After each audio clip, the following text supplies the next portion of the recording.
Ajay Kumar union public service കമ്മീഷന്റെ ചെയർമാനായി സ്ഥാനമേറ്റു. M Shalini Kerala ഹൈക്കോടതി ഡെപ്യൂട്ടി സോളിസിറ്റർ ജനറലായി തിരഞ്ഞെടുക്കപ്പെട്ടു. ഈ പദവിയിലെത്തുന്ന ആദ്യത്തെ വനിതയാണ് അവർ.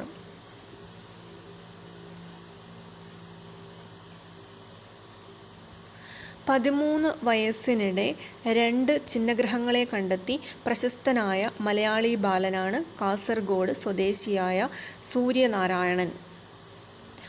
ലോറൻസ് വോങ് സിംഗപ്പൂർ പ്രധാനമന്ത്രിയായി വീണ്ടും തിരഞ്ഞെടുക്കപ്പെട്ടു. 2025 മാനവ വികസന സൂചികയിൽ ഇന്ത്യക്ക് 130-ാം സ്ഥാനം. ഐസ്ലാൻഡാണ് 1-ാം സ്ഥാനത്ത്. ഇന്ത്യയിൽ പ്രവർത്തനമാരംഭിക്കുന്ന ആദ്യത്തെ US സർവകലാശാലയാണ് ഇല്ലിനോയ്സ് ഇൻസ്റ്റിറ്റ്യൂട്ട് ഓഫ് ടെക്നോളജി. മുംബൈയിലാണ് പ്രവർത്തിക്കുന്നത്. ആഗോള മാധ്യമ സൂചിക പ്രകാരം ഇന്ത്യക്ക് 151-ാം സ്ഥാനം. ഫിൻലാൻഡാണ് 1-ാം സ്ഥാനത്ത്. റൊമാനിയൻ പ്രസിഡന്റായി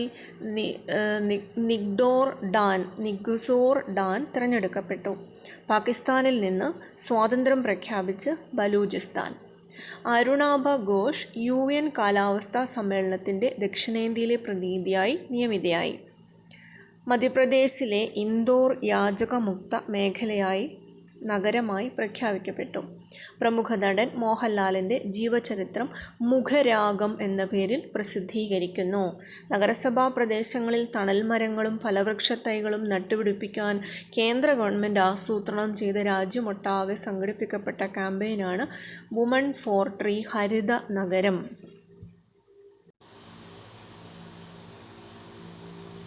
ഈ വർഷത്തെ അന്താരാഷ്ട്ര ബുക്കർ സമ്മാനം കന്നഡ സാഹിത്യകാരി ബാനു മുഷ്താഖിന്റെ 12 ചെറുകഥകളുടെ സമാഹാരമായ ഹാർട്ട് ലാമ്പിനാണ്. ONV സാഹിത്യ പുരസ്കാരം കവി പ്രഭാവർമ്മയ്ക്കാണ്. 3 ലക്ഷം രൂപയും ശില്പവും പ്രശസ്തിപത്രവും അടങ്ങുന്നതാണ് പുരസ്കാരം. വൈഷ്ണവം സാഹിത്യ പുരസ്കാരം ശ്രീ കുമാരൻ തമ്പിക്കാണ്. ഈ വർഷത്തെ അന്താരാഷ്ട്ര പുരസ്കാരം കന്നഡ ബുക്കർ പുരസ്കാരം കന്നഡ സാഹിത്യകാരൻ ബാനു മുക്താഷ്. ONV സാഹിത്യ പുരസ്കാരം പ്രഭാവർമ്മ. സാഹിത്യ പുരസ്കാരം ശ്രീകുമാരൻ തമ്പി. 2025 മാധവിക്കുട്ടി പുരസ്കാരം സുഭാഷ് ചന്ദ്രനാണ്. MP വീരേന്ദ്രകുമാർ കർമ്മശ്രേഷ്ഠ പുരസ്കാരം ചാരുപ്പാറ രവിക്ക്.